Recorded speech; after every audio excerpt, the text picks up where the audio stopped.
pessoal, tudo bem? Hoje, né, a gente está aqui na OAB Santa Catarina, na seccional de Florianópolis, e hoje a gente está idealizando, né, vivenciando o nosso primeiro Congresso Catarinense de Responsabilidade Civil, que é uma parceria da Comissão de Contratos e Responsabilidade Civil aqui da OAB, junto com o IBERC, né? E nós temos a honra de ter aceito esse convite, professor Romualdo Batista, que é presidente atualmente do IBERC. E, professor, vou ler aqui o seu pequeno currículo. Né, o professor Romualdo, que é mestre, doutor e pós-doutor em Direito Civil pela Universidade de São Paulo, especialista em Direito Contratual e Direito de Danos pela Universidade de Salamanca, pós-doutor em Direitos Humanos, Sociais e Difusos pela Universidade de Salamanca, procurador do Estado de São Paulo, aposentado, advogado, atual presidente, então, do Instituto Brasileiro de Estudos em Responsabilidade Civil, nosso querido IBERC. Aqui de forma bem resumida esse currículo, né, professor? Puxa vida! Muito obrigada por ter aceito o convite, é uma honra tê-lo aqui hoje conosco e dividir um pouquinho dos seus conhecimentos aqui nesse podcast. Eu que agradeço, é um privilégio. É o primeiro Congresso Catarinense de Responsabilidade Civil, IBERC, OAB Santa Catarina, e a gente espera realmente que seja uma parceria profícua. O Congresso está sendo um sucesso, né? E que venham outros eventos, que a gente possa estar juntos outras vezes. O IBERC tem essa pegada também, né, de levar a responsabilidade civil para todos os cantos do Brasil, né? E Santa Catarina é um desses pontos importantes em que a gente tem que estar presente e ampliar a rede de associados aqui também. Muito obrigado, viu? Agradeço muito. Estamos sendo muito bem acolhidos aqui, né? Os membros do IBERC estão muito satisfeitos, já conversei com alguns. Então, muito obrigado por tudo isso. Nós que agradecemos, professor. É sempre uma honra tê-lo aqui na casa. É a primeira vez aqui, professor? Na OAB é a primeira vez. Florianópolis eu já vim algumas vezes, mas na OAB é a primeira. Espero que essa parceria se consolide e que o senhor volte mais vezes aqui. É sempre bom, né, escutá-lo. Com certeza. Eu estou postulando para, em breve, o meu passaporte de, como chama? Manezinho? De manezinho. Já ouvi dizer que tem uma impossibilidade jurídica, porque tem que ser de Florianópolis e nascer em uma determinada maternidade. Então, isso não vai ser possível. Na Carmela Dutra, né? Uma alegria, muito bom. Mas, assim, a gente vai conquistando esse espaço. O senhor, com certeza, se o senhor quiser buscar esse título aqui, será muito bem-vindo. Bom, eu também gostaria de agradecer, né, em nome da comissão, gostaria de agradecer o nosso atual presidente da OAB, Dr. Juliano Mandelli, também o professor e doutor Pedro Miranda, né, que é presidente da CAASC. Muito obrigada pelo espaço, né, tenho certeza que sem vocês a gente não estaria aqui hoje. Bom, professor, entre as suas recentes obras, né, vou tomar a liberdade aqui de ler o título, né, nós temos o livro Responsabilidade Civil Proporcional.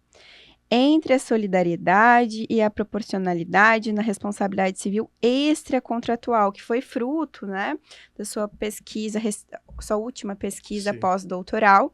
E hoje também o senhor fala um pouquinho sobre danos catastróficos, que é, inclusive, o tema hoje, né, do que vai se trabalhar aqui no primeiro Congresso Catarinense de Responsabilidade Civil. Então, pensando nessas duas temáticas, que se unem em um determinado momento, né, uma partezinha ali do seu livro, o senhor fala sobre danos catastróficos, eu separei algumas perguntinhas aqui para o senhor para a gente debater hoje, tudo bem? Tudo bem. Então, vamos lá. Primeira pergunta, professor, que eu separei aqui, né, que seria exatamente sobre a temática da sua palestra. E ela é basicamente, né, o que são os danos catastróficos. Bom, são duas obras, né? Tem a Responsabilidade Civil Proporcional, é o último livro, publicou semana passada, um mês atrás.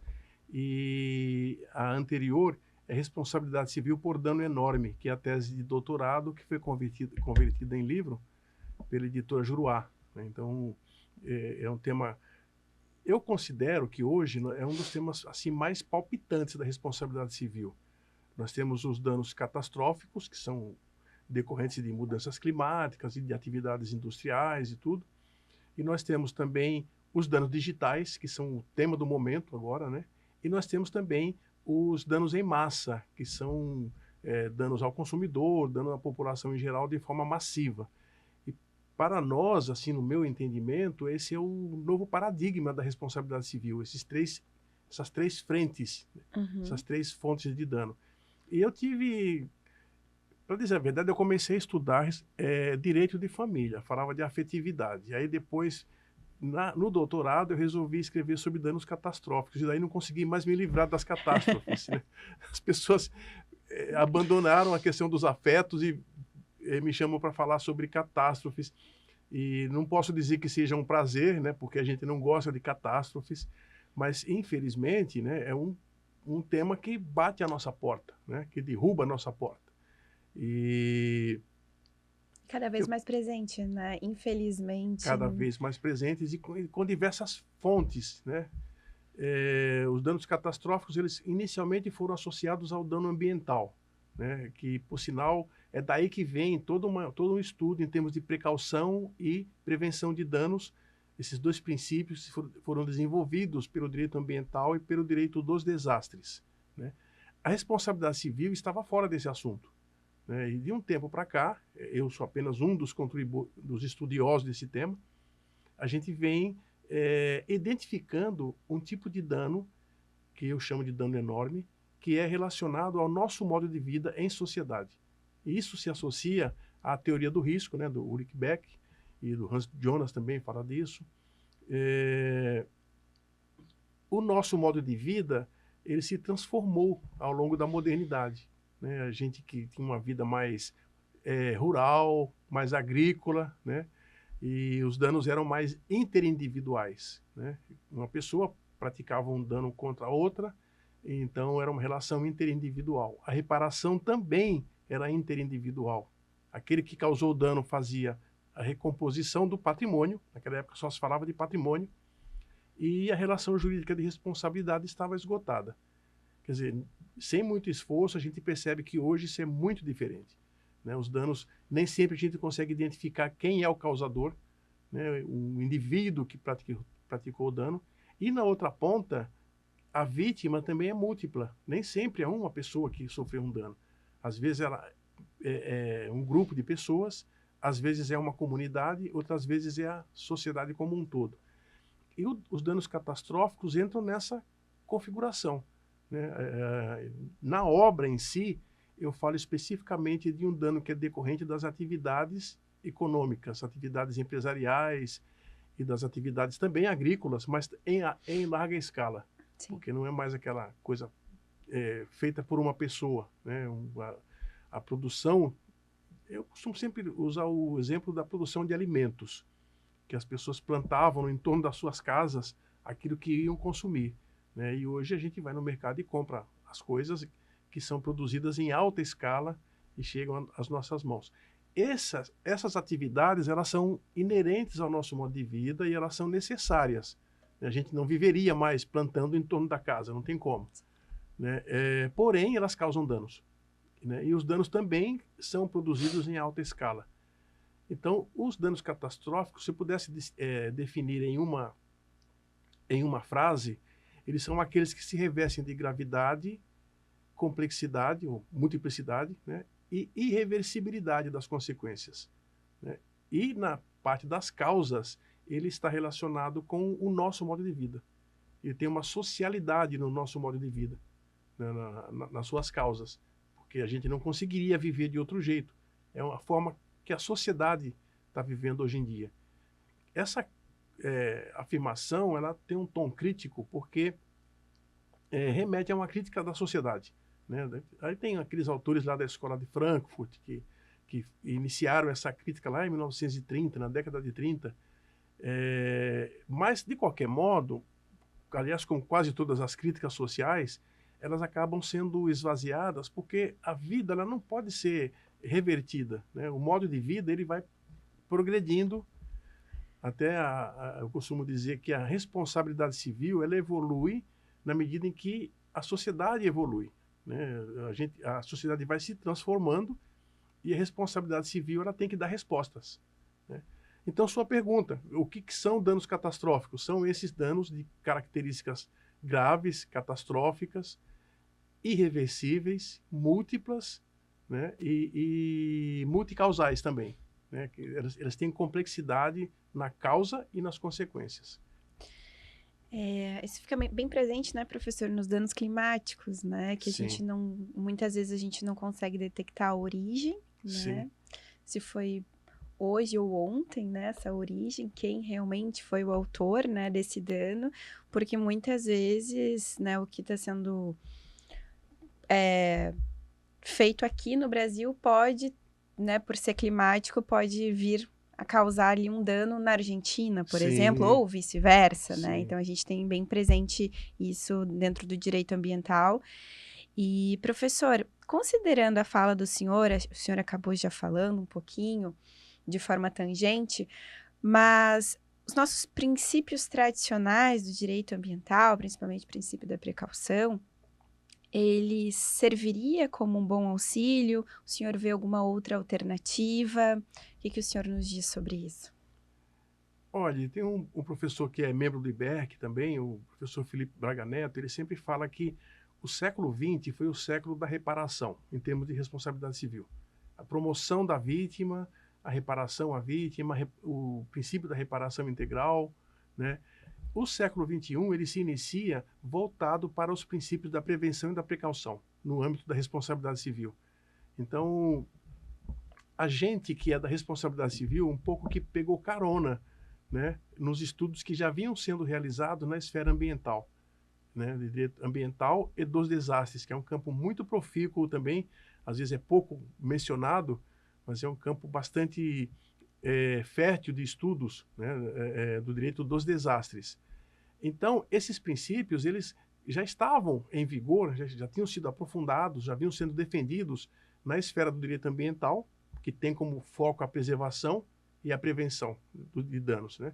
E também na esfera do direito dos desastres, que tem até um artigo na Constituição, que é pouco mencionado, salvo engano, é artigo 21, inciso 8º, que fala que o Estado tem o dever de atuar preventivamente e permanentemente na questão dos desastres. E pouca gente...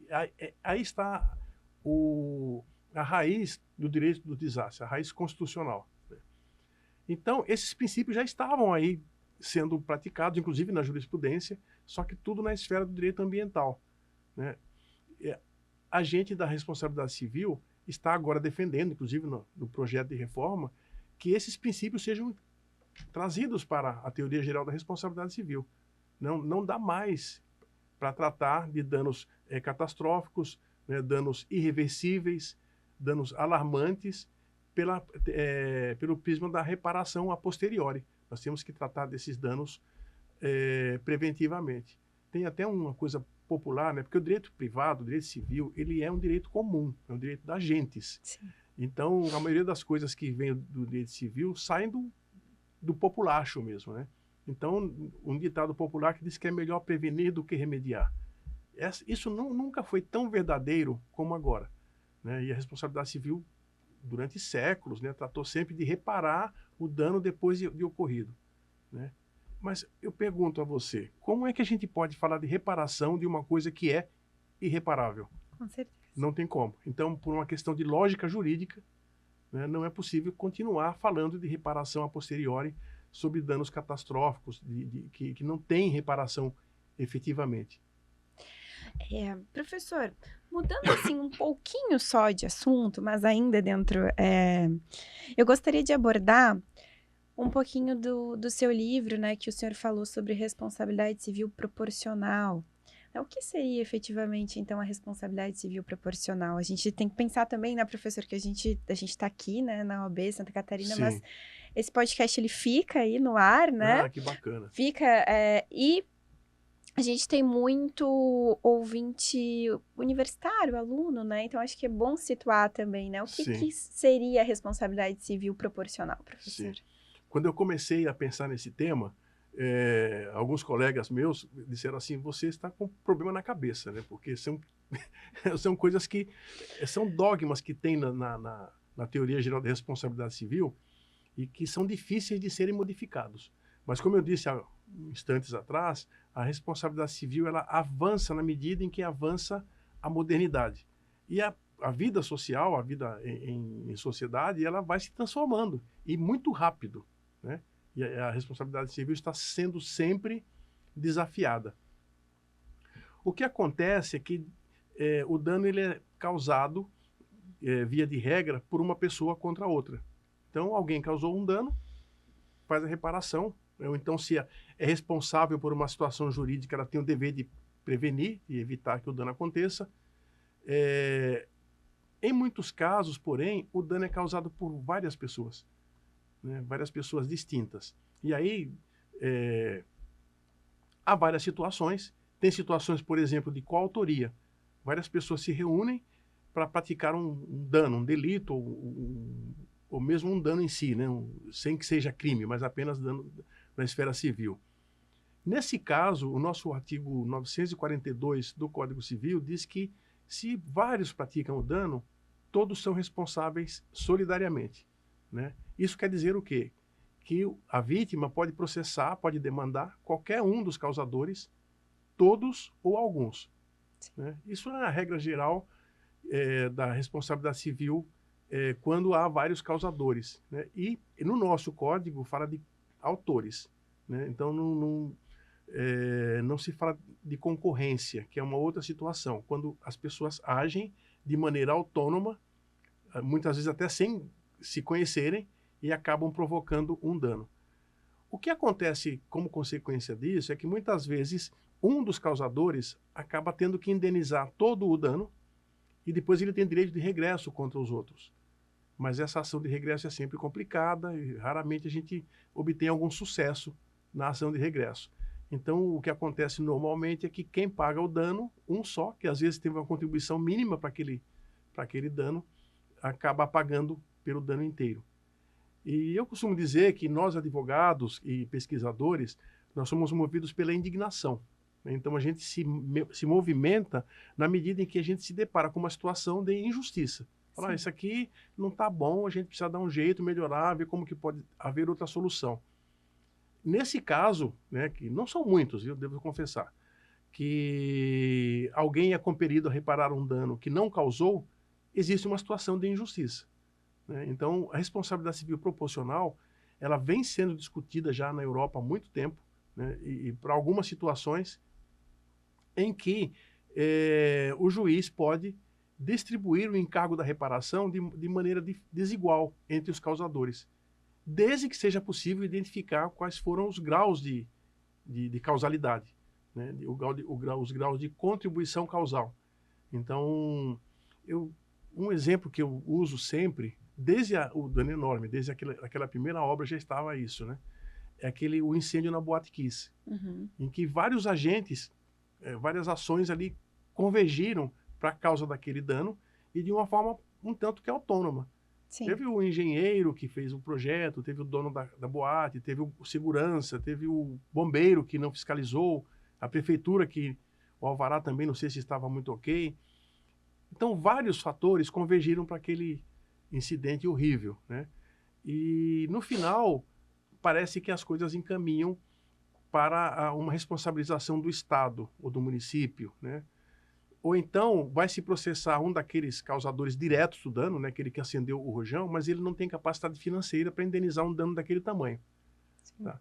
Então, considerando essas circunstâncias, eu considero que naquele caso seria possível uma distribuição desigual, né, para que cada um pagasse um pouco do dano e também ninguém ficasse sem pagar. Esse é um outro lado da responsabilidade proporcional que é muito importante. Quando alguém, por exemplo, um policial, um funcionário público causa um dano, a pessoa entra com uma ação e o Estado é condenado a pagar, né? Então, sai lá do orçamento público uma verba para indenizar a vítima.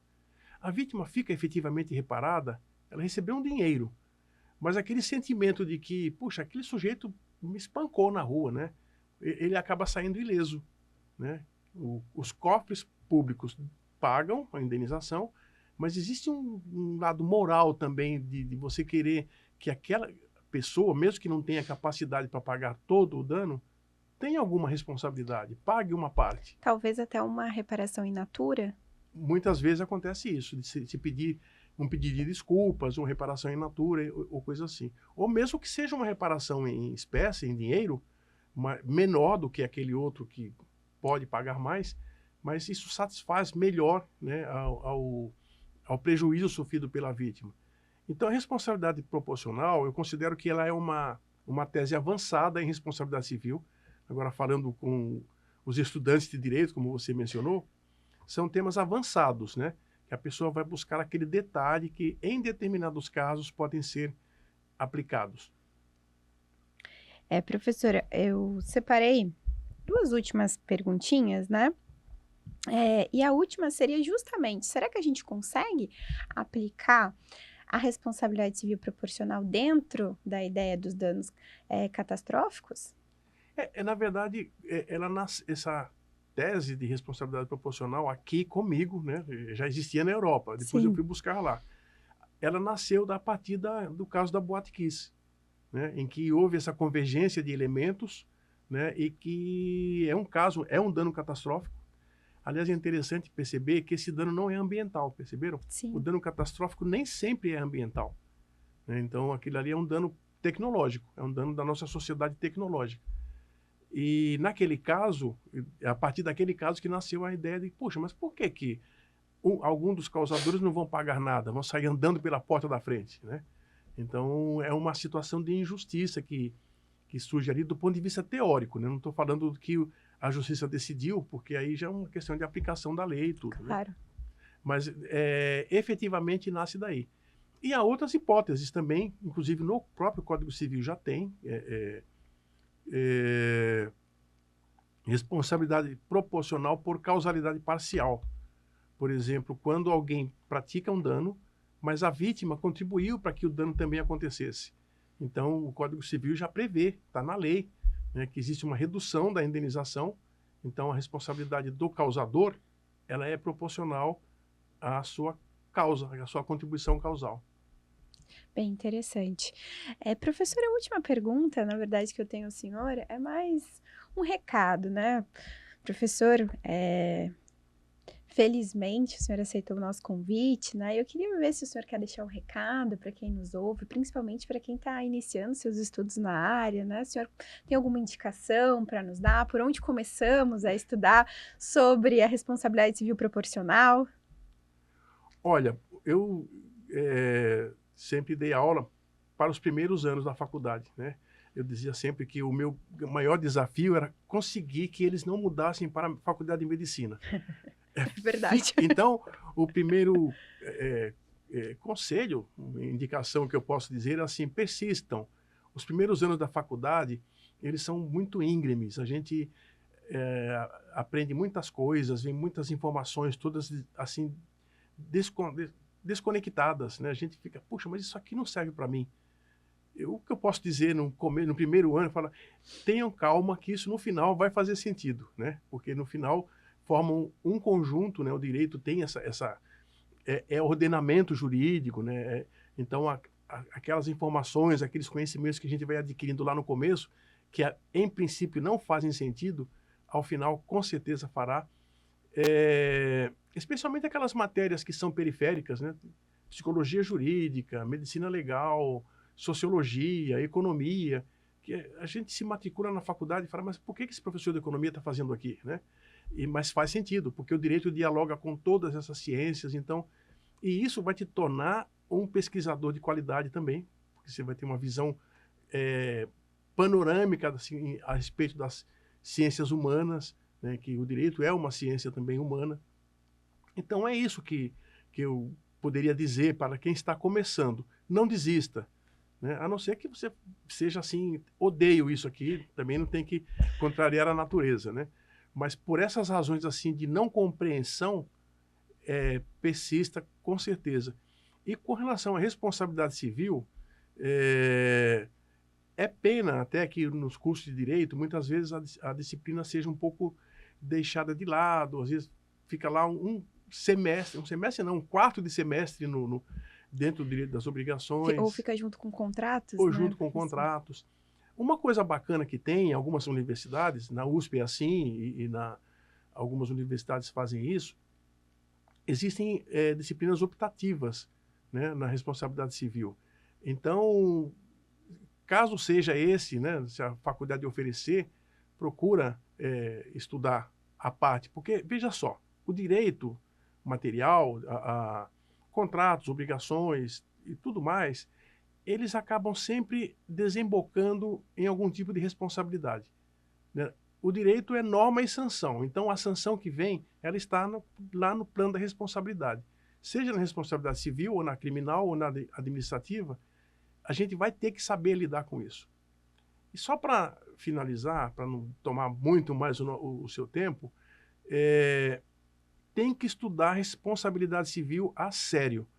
Porque hoje em dia eu percebo que muitos advogados se aventuram na responsabilidade civil e quebram a cara porque não conhecem, né, não conseguem montar uma petição inicial de maneira adequada, porque por várias razões, né, até por causa dessa questão da faculdade que não trouxe um bom conteúdo.